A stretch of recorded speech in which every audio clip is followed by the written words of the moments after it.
자, 여러분 안녕하십니까? 반갑습니다. 자, 지난 시간 이어서 이 시간에는 역시 경매 절차가 되겠습니다. 그런데 이 시간에는 배당 요구 종기 결정과 공고부터 하겠습니다. 여러분 교재 지금 이 시간이 18강이 되겠네요. 18강인데요. 여러분 교재 37쪽이 되겠습니다. 37쪽, 18강 37쪽인데요. 자, 경매 절차 중에 지난 시간 뭐 했죠? 경매 신청과 강제 경매 또는 의무 경매 개시 결정에 대해서 공부했고요.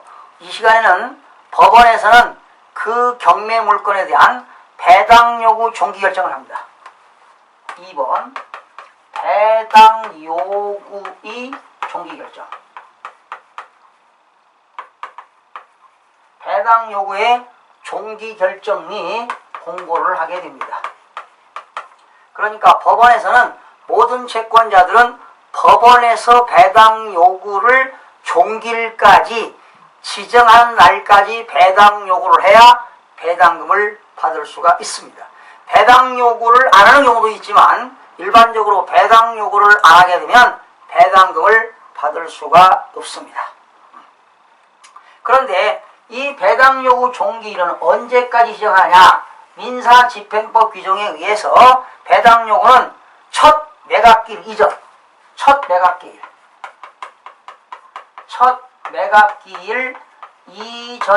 이전 매각기일, 첫 번째 매각기일 이전에 공고하도록 되어 있다. 자, 1번 보실까요? 배당 요구의 종기 결정 나옵니다. 1번 배당 요구의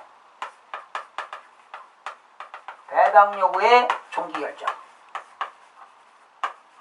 자, 1번 보실까요?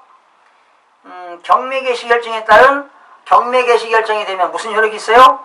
압류 효력은 채무자에게 결정이 송달되거나 개시 결정 기입 등기가 될 때 발생하게 되는데, 집행법원은 그 효력이 생긴 날로부터 일주일 안에 채권자들이 배당 요구를 할 수 있는 종기를 결정한다.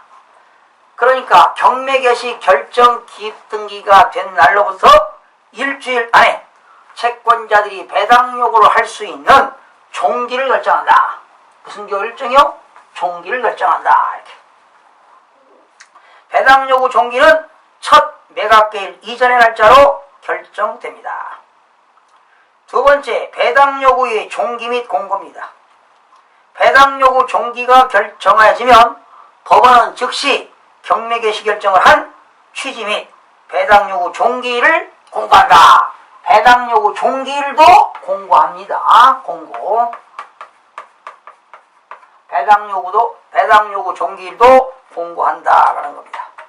자, 세 번째는 배당 요구를 하지 아니하는 경우는 불이익, 디스어드밴티지입니다. 배당 요구를 하지 않으면 배당금을 받을 수가 없습니다. 그러나 넘기시면 배당 요구 종기까지 반드시 배당 요구를 하여야 할 채권자입니다. 법원에다가 반드시 배당 요구를 하여야 할 채권자는 누구냐? 집행력 있는 정보를 가진 채권자.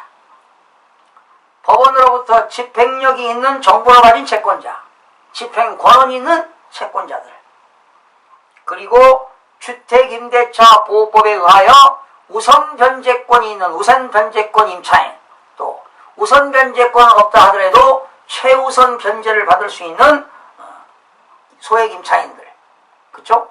또 확정일자부 임차인, 또 근로기준법에 의한 임금 채권자, 또 상법에 의하여 고용관계로 있는 채권이 있는 자, 또 경매 개시결정 기입 등기 이후에 가압류한 채권자, 뭐 이런 것들이 있죠. 이거 신용카드, 카드 대금 같은 거. 그리고 국세 등에는 교부 청구권자. 여러분, 국세는 이런 채권자, 교부 청구권자라고 합니다. 국세라든가 지방세는 어떤 물건에 대해서, 부동산에 대해서 국세를 안 내고 지방세를 안 내게 되면, 그런 상태에서 그게 경매 나갔다. 그러면 그 물건에 대해서 세무사라든가 지방자치단체는 국세나 지방세를 뭡니까? 법원에다가 교부 청구권자 이런 말을 씁니다. 교부 청구한다고 하죠. 이런 사람들은 반드시 배당 요구를 하여야 할 채권자가 되겠습니다. 그러나 다섯 번째, 배당 요구를 하지 않아도 배당을 받을 수 있는 채권자는 뭐냐? 경매 개시결정 기입 등기 전에 이미 담보권자, 근저당권 설정자, 또 임차권 등기권자, 또는 강제경매 개시결정 기입 등기 전에 압류 등기권자, 또 가압류권자, 뭐 이런 사람들은 강제경매 개시결정 기입 등기 전에 등기부상에 나와 있기 때문에 꼭 배당 요구를 하지 않아도 법원에서 그 등기부를 보고 아하, 이 사람들은 경매 개시 결정 기입 등기 전에 근저당권이 얼마가 설정되어 있구나, 또 가압류가 얼마가 있구나, 압류가 얼마가 있구나, 이런 것들을 알 수가 있기 때문에 배당 요구를 하지 않아도 배당금을 받을 수가 있다는 것입니다. 자, 이렇게 해서 배당 요구 끝났고요. 세 번째, 매각의 준비입니다. 매각의 준비는 누가 한다고 그랬습니까? 집행관이 하는 겁니다. 그 집행관이 부동산의 현상, 거기 점유관계는 어떻게 되느냐? 차임이라고 하는 것은 세입자가 그 건물 임대인에게 매월 집세를 얼마큼 지급하느냐, 차임. 보증금 액수, 또 감정인, 감정평가사 감정인들에게 매각할 부동산을 평가하도록 하게 하지요. 그래서 감정인이 바로 뭘 결정합니까? 감정인이 그 부동산의 최저 매각 가격을 결정하게 됩니다.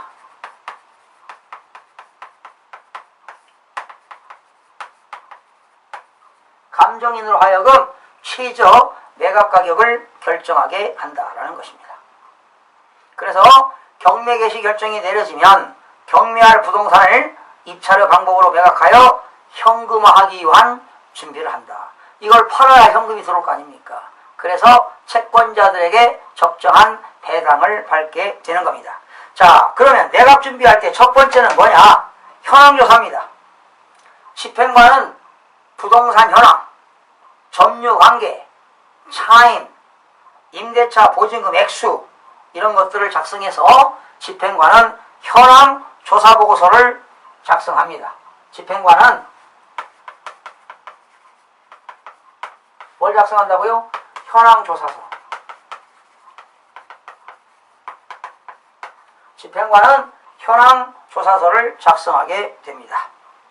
그래야 그 부동산의 그 이해관계인들이 정보를 알 수가 있겠죠. 또 두 번째, 부동산의 평가 및 최저 매각가격 결정. 이건 누가 하는 겁니까? 법원에서 감정인들에게 감정평가 수수료를 정하면서 감정평가를 의뢰해가지고 최저 매각가격을 결정하게 되는 겁니다. 그런데 여러분, 최저 이 매각가격 이상으로 써야지 이하로 쓰게 되면 매각이 허가가 되지 않는다는 것도 알아두시면 되겠고요. 또 법원은 매각물건 명세서를 작성해서 비치하고 있습니다. 법원은 매각물건에 대한 명세서를 작성해가지고 법원에 비치하도록 되어 있다 이 말이죠. 비치. 그런데 여러분 법원에 가게 되면 매각기일 일주일 전에 법원 경매에게 가면은 현황조사서, 감정평가서, 매각물건 명세서를 열람할 수가 있습니다. 매각기일 며칠 전까지요? 매각기일 일주일 전까지.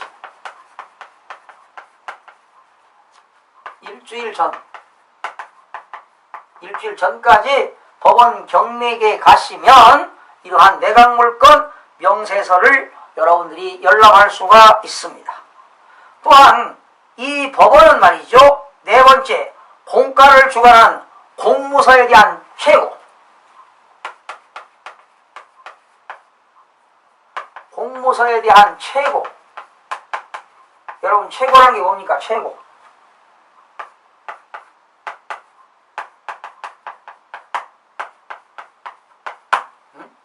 공무서에 대한 최고. 여러분 이 최자가 무슨 최자입니까?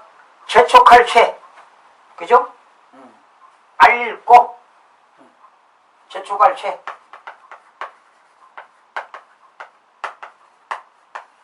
초자는 알릴 거.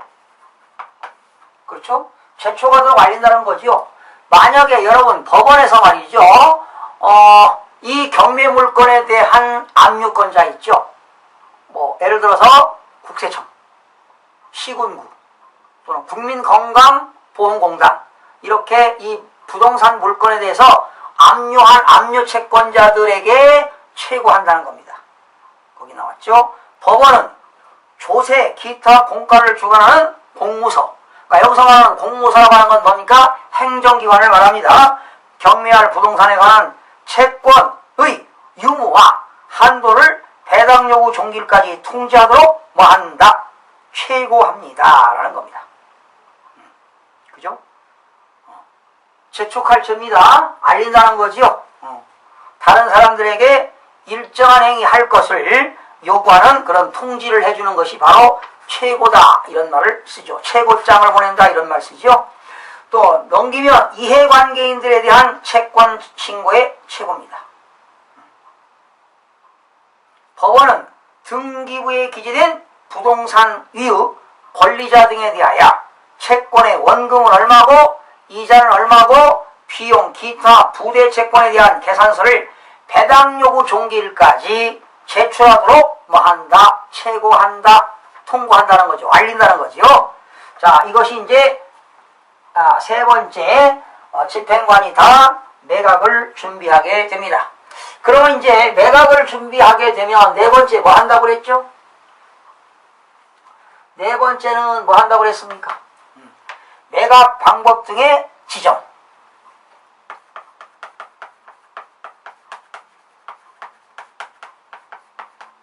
매각 방법 등을 지정하고 또 뭐 합니까? 공고하고 뭐 한다? 통지한다 이 말이죠. 매각 방법 등을 지정합니다. 매각 방법에는 뭐가 있습니까? 당일날 매각기일날 입찰표를 작성해서 개찰하는 게 기일입찰. 기간입찰이라고 하는 건 일정 기간 동안 우편을 통해서 접수해가지고 어느 일정한 날 개찰하는 것이 기간입찰. 당일날 높은 가격을 부른 사람들에게 경매가 이루어지는 동산 같은 호가 경매. 호가. 이 호자가 무슨 경매지? 호가. 호가. 무슨 호자죠? 불을 호자죠? 불을. 호가. 호가 경매. 뭐 이런 것들이 있습니다. 자, 그러면 법원에서는 첫 번째 매각기일과 매각결정기일을 지정합니다. 매각기일. 법원에서는 매각기일을 지정합니다. 그리고 매각기일이 만약에 2014년 8월 1일이었다면 매각결정기일은 언제입니까?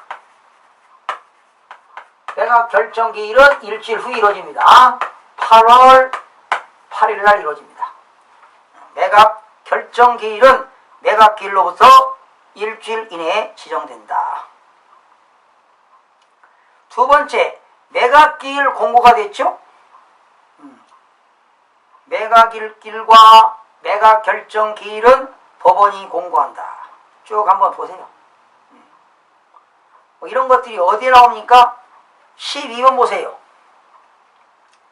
12번 오른쪽 41쪽 매수 신청의 보증금액과 보증제공 방법 등을 기재하게 되는데 매각기일의 공고는 공고사항을 기재한 서면을 법원 게시판에 게시하는 방법으로 한다. 공고사항 요지는 인터넷 대법원 경매 사이트 www.courtauction.co.kr 아니면 일간신문에도 매각기일을 공고하게 됩니다. 여러분 일간신문에 보게 되면 부동산 매각 공고라는 거 신문에 공고를 아시죠? 그런 겁니다. 그리고 매각기일 통지입니다. 법원은요 매각기일이 잡히게 되면 그 부동산 이해관계인들에게 다 뭡니까? 송달하게 됩니다. 통지하게 된다는 거죠. 등기우편으로 발송합니다. 등기우편으로. 자, 이런 것들이 이제 매각 방법이 다 이루어지면 다섯 번째 뭐가 지릅니까? 이제 법원에서 매각이 실시됩니다. 여러분들이 이제 이거 법원에 가가지고 뭡니까? 법정에서 여러분들이 직접 집행관이 진행하는 것을 엿볼 수가 있습니다. 그래서 매각을 실시하게 되면 여기서 1등을 뭐라고 합니까? 최고가 매수 신고인이 탄생되고 2등 차순위 매수 신고인이 탄생이 되는 것입니다. 자, 매각 실시인데요. 이제 여러분들이 여기서 이제 입찰표를 작성하는 겁니다. 입찰표를 작성하고 보증금은 매수 신청 보증금은 하얀 봉투에다가 이제 자기가 펴놓고 그리고 이제 노란 봉투에다가 입찰표하고 매수 신청 보증금 하얀 봉투를 노란 각개 봉투에다가 넣어가지고 집행관한테 신분증과 함께 제출하게 되면 입찰함에 넣게 됩니다. 그리고 이제 1시간 후에 개찰해서 이제 개봉하는 거지요. 그런 겁니다. 한번 쭉 읽어보시면 되겠고요. 최고가 매수 신고인이 이게 지금 이제 절차법이기 때문에 지금 매각 실시부터 쭉 나와가지고 넘기면 7번에 입찰의 종결까지 한번 쭉 읽어보시기 바랍니다. 그런데 이때 최고가 매수 신고인이 두 사람 나오면 어떻게 될까요? 최고가 매수 신고인이 두 사람 나왔어요. 그러면 A라는 사람과 B라는 사람이 나오는 똑같이 이력서 있었어요. 똑같은 금액 써가지고 두 사람이 나왔다. 그렇게 되면 어떻게 될까요? 다시 입찰합니다. 두 사람. 다시 입찰. 이때 이 사람들은 1억 원 이상으로 써야 돼요. 그래서 둘 중에 다시 입찰해가지고 금액을 제일 크게 쓴 사람이 최고가 매수 신고인이 되겠습니다. 만약에 또 입찰을 했는데 A도 1억 2천, B도 1억 2천, 또 이렇게 똑같이 나왔다. 그럼 어떻게 됩니까? 추첨을 합니다. 추첨을 해가지고 최고가 매수 신고인을 결정하는데요. 여지껏 법원을 수십 번, 수백 번 다녀봤지만 이렇게 최고가 매수 신고인이 같이 나온 사람은 아직도 보질 못했습니다. 이런 법이 있다는 것만 알아두시면 되겠고요. 그 다음에 두 번째, 차순위 매수 신고인 결정인데요. 자, 여러분, 차순위 매수 신고인 한번 설명드려보겠습니다. 이게 2등인데요.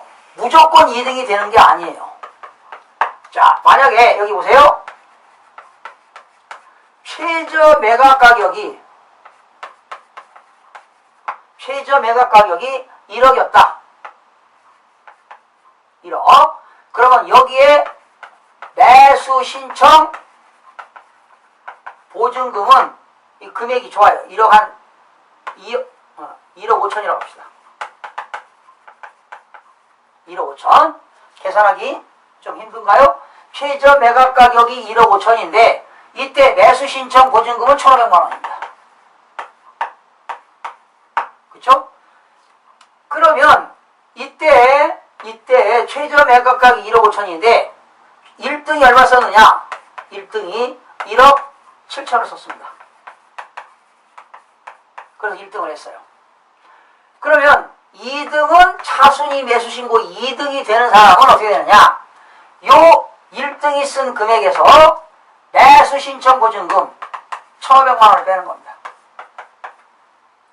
1등이 쓴 금액 1억 7천에서 매수 신청 보증금 1,500만 원을 빼니까 1억 5천 500만 원 이상 쓴 사람이 2등이 최고가가 되는 겁니다.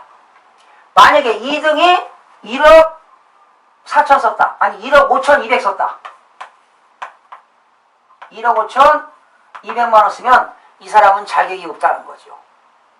차순위 매수신고인은 1등이 쓴 최고가 매수신고인이 쓴 입찰금액에서 매수신청 보증금 뺀 1억 5천 5백만 원 이상 쓴 사람만이 차순위가 된다는 것도 기억하시면 되겠습니다. 자, 이렇게 해서 한번 쭉 읽어보시고요. 그러면 1등은 최고가 매수신고인이 되게 되면 1등은 보증금 돌려주지 않습니다. 그리고 영수증만 받겠죠. 그리고 나머지 사람들은 다 매수신청 보증금을 반환받게 되는 겁니다. 자, 이런 내용들이 있으니까 한번 쭉 읽어보시고요. 이제 6번째로 넘어갑니다. 6번째. 자, 매각 실시. 이건 나중에 여러분 실습 한번 해보도록 하겠습니다. 입찰표도 직접 작성하는 시간을 가져보겠고요. 자, 6번째입니다. 6번째는 매각 결정 절차입니다.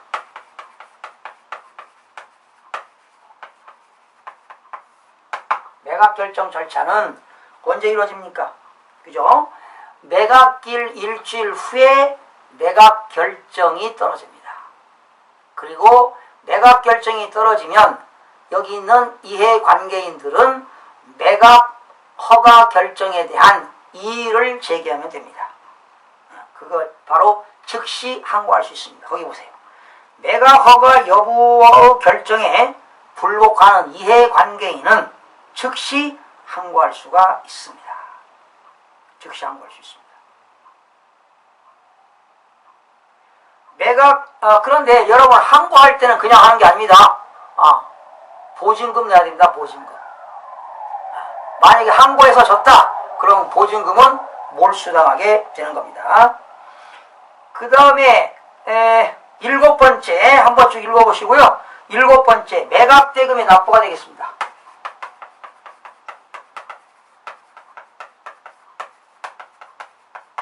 매각대금의 납부. 자, 매각허가 결정이 확정되면 법원은 매각대금 지급기한을 정하여 매수인에게 매각대금 납부를 명한다. 그러면 법원에서 뭐가 나오냐면요, 법원에서는 대금 지급기한 통지서가 나옵니다. 대금 지급기한 통지서. 법원에서요, 뭘로 날라온다? 특별 송달로 날라옵니다. 혹시 여러분들 법원에서 납찰을 받게 되면 이제 최고가 매수 신고인이 결정되면 법원에서 납찰을 받고 한 14일 매각기일로부터 한 17, 8일 후면 고지서가 날라온다고요. 법원에서 특별 송달로. 그러면 집에 있는 집안 식구들끼리 집안 식구들한테 이런 대금 지급기한 통지서가 법원에서 오니까 놀라지 말라고 알려주시기 바랍니다. 법원에서 우편물이 등기로 왔어요. 깜짝깜짝 놀랍니다. 자, 그러면 이제 대금 지급기한 통지서가 오면은 만약에 뭐 9월 20일까지 돈을 납부해라. 그렇다고 꼭 9월 20일까지 납부할 필요는 없고요. 돈이 되면 미리 9월 5일날 납부해도 됩니다. 뭐 9월 5일날 납부했다. 그렇게 되면 오늘 9월 5일날 납부했다. 그렇게 되면 어떻게 될까요? 취득으로 소유권 취득입니다. 소유권 취득. 그런데 어떤 물건에 대해서는 최고가 매수 신고인이 있었는데 차순위를 신고했어요. 법원에서 집행관이 2등 차순위 매수 신고하겠습니까? 그러면 차순위 매수 신고인도 신고할 수 있습니다. 그럼 보증금 못 받아요. 그러면 신고해서 어떤 혜택이 있느냐? 만약에 최고가 매수 신고인이 대금 지급 기한일까지 잔금을 안 내면 차순위 매수 신고인에게 매각 허가가 떨어집니다. 거기 나왔죠. 매수인이 47조 지정된 지급 기한까지 매각 대금을 모두 최고가 매수 신고인이 납부하지 아니하면 법원은 차순위 매수 신고인이 있을 때에는 그에 대하여 매각을 허가할 것인지 여부를 결정하고 차순위 매수 신고인이 없을 때는 어떻게 된다? 재매각. 여러분, 재매각이라고 하는 건 뭐냐? 매수 신고인이 대금 지급 기한일까지 잔금을 안 내면 잔금을 안 내면 다시 경매 나오는 걸 뭐라고 한다? 재매각 사건이다. 그럽니다. 재매각 사건. 이때 재매각이 이루어지게 되면 법원마다 약간씩 다른데요. 매수 신청 보증금이 10% 하는 데도 있지만 어느 법원은 20% 되는 경우도 있고 어느 법원은 30% 되는 경우도 있습니다. 그래서 항상 여러분 물건을 볼 때는 매수 신청 보증금이 10%인지 20%인지를 꼭 확인하시기 바랍니다. 자, 그러면 이제 대금 지급 기한이 있고요. 대금 매각 대금 지급 절차가 있는데 여러분이 법원에 가서 대금 지급 기한 통지서를 받으면 법원에 경매에 가서 대금 지급 납부하러 왔습니다. 그러면 지급 명령서를 줍니다. 대금 납부 명령서를 준다고요. 그거 가지고 은행에 납부하게 되면 법원에서는 매각 허가 결정 정본을 끊어줍니다. 그러면 여러분들이 여기서 대금을 납부하게 되면요, 대금을 납부했다는 매각대금 완납증명원, 매각대금 나중에 이제 서류 배울 때 공부하는데요. 완납증명원, 매각대금 완납증명원을 발급받아가지고 이게 필요합니다. 이게 어디 필요하느냐? 여러분이 시군구, 매각물건 부동산, 그 부동산 소재지를 관할하는 시군구에 가서 취득세를 납부할 때 매각대금 완납증명원이 필요합니다. 이거 가지고 안 가면 취득세를 낼 수가 없습니다. 여러분들 법원에서 낙찰받은 게 1억 3천이다. 그러면 1억 3천으로 취득세를 냅니다. 5천만 원 받았다. 5천만 원에 대한 취득세를 내면 됩니다. 나중에 또 공부합니다. 3번 매각대금의 지급효과입니다. 매수인은 매각대금을 모두 낼 때 경매의 목적인 권리를 확정적으로 취득한다. 차순위 매수신고인은 매수의 책임을 면하고, 그리고 이제 차순위 매수신고인은 어떻게 하면 돼요? 매수신청 보증금을 반환을 받을 권리가 있다. 이때 그냥 주지 않습니다. 매수신청 보증금 환급해달라는 신청을 해야만이 보증금을 받을 수가 있게 되는 겁니다. 그러면 여러분도 이런 게 있어요. 만약에 9월 20일까지 대금을 내라고 했는데 돈이 없어서 못 냈다. 그럴 수 있겠죠. 그럼 포기하면 안 됩니다. 돈 못 내면 매수신청 보증금 몰습니다. 법원에서 안 준다고요. 그러면 이날까지 잔금을 내야 되는데 돈이 없다 그러면 악착같이 돈을 구해야 돼요. 그래서 언제까지 내면 되느냐? 다음 매각기일 3일 전까지. 재매각기일 며칠 전? 3일 전까지만 돈 내면 되는데 연이자가 몇 프로 붙느냐? 20% 붙습니다. 저는 일부러 학생들하고 이자가 몇 프로는 안 되기 때문에 매각기일이 지나서도 한번 납부를 해본 적도 여러 번이 있습니다. 그래서 만약에 여러분들이 대금 지급 기한일까지 돈을 못 내고 포기하게 되면 어떻게 됩니까? 매수신청 보증금은 법원에서 가져가는 게 아니라 그 배당재단에 포함시킵니다. 그러니까 채권자들에게 나눠줄 배당금에 포함시켜서 채권자들이 유리하게 배당을 받게 되는 겁니다. 거기 오른쪽 나와 있죠? 49쪽 3번에 나와 있으니까 읽어보시고요. 자, 이제 8번째로 넘어갑니다. 8번째는 이제 여러분이 잔금을 내게 되면 법원에다가 나중에 배우겠습니다만 소유권 이전 등기 촉탁입니다.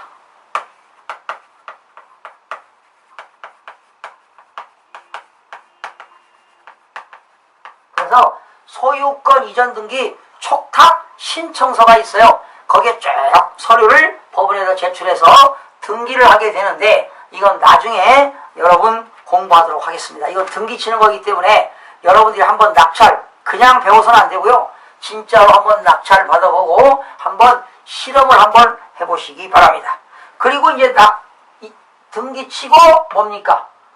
거기 부동산에 소유자나 점유자가 있다면 뭐 할 수 있어요? 부동산 인도명령을 할 수가 있습니다. 부동산 인도명령을 신청할 수가 있는데요. 자, 한번 쭉 읽어보시고요. 넘기시니까 50페이지. 부동산 인도명령은 셋째 줄. 매수인은 매각대금을 완납한 날로부터 6개월 이내에 법원의 부동산의 인도명령을 신청할 수가 있습니다. 나와 있죠? 그러면 인도명령 신청서가 나와 있는데 여러분 한번 어디가 있는가 보실까요? 여러분 페이지 198쪽에 있습니다. 198쪽에 인도명령 신청서가 나와 있죠? 198쪽입니다. 198쪽에 인도명령 신청서 사건 번호 쓰시고 신청인은 매수인이죠. 피신청인은 임차인, 신청인은 매수인, 피신청인은 점유하고 있는 자, 임차인 되겠습니다. 이 사건에 관하여 매수인은 2014년 9월 20일에 매각대금을 완납한 후 채무자에게 별지 매수부동산 인도를 청구하였으나 채무자가 불응하고 있으므로 기원소속 집행관으로 하여금 채무자 이 부동산에 대한 점유를 풀고 이를 매수인에게 인도하도록 하는 명령을 발령하여 주시기 바랍니다. 그러면 법원에서 판사가 부동산 인도명령 결정문이 떨어집니다. 부동산 인도명령 결정문이 떨어진다고요. 한 보름이면 떨어집니다. 그러면 결정문이 떨어지고 또 안 나갔다. 그러면 그 결정문 가지고 강제 집행할 수가 있게 되는 겁니다. 그런데 여러분이 이제 낙찰을 받게 되면 잔금 내기 전에 임차인들과 소유자를 만나서 서로 대화하는 것이 더욱더 좋겠죠. 자, 마지막 9번째는 이제 뭡니까? 배당 절차를 받게 되는 거죠. 배당 절차. 법원에서 배당 요구 종기일까지 배당 요구한 사람들 다 받아가지고 법원에서는 뭘 작성한다? 배당표를 작성한다. 배당표. 나중에 여러분 중급반에서 배당표도 직접 법원에서 집행관이 작성하는 그 법원 주사부가 작성하는 법원에서 주사부가 작성하는 그런 배당표도 사법보좌관이죠.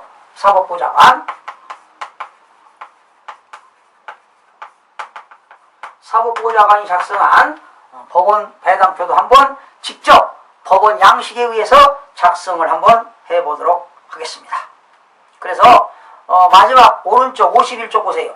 집행법원은 미리 작성한 배당표 원안을 배당기일에 출석한 이해관계인과 배당 요구한 채권자들에게 열람시켜 그들의 의견을 듣고 즉시 조사할 수 있는 서증을 조사한 다음 배당표를 원안에 추가 정정할 것이 있으면 추가 정정하여 배당표를 완성 확정하게 된다. 그래서 이제 배당표를 확정하기 전 3일 전에 이 배당표가 나왔는데 가변표가 나왔는데 이의가 있는 사람들은 이의를 제기해라 해서 확정을 짓게 되는 겁니다. 이렇게 해서 마지막 배당 절차가 끝나면 경매사건은 완료가 된다. 모든 것은 끝나는 거죠.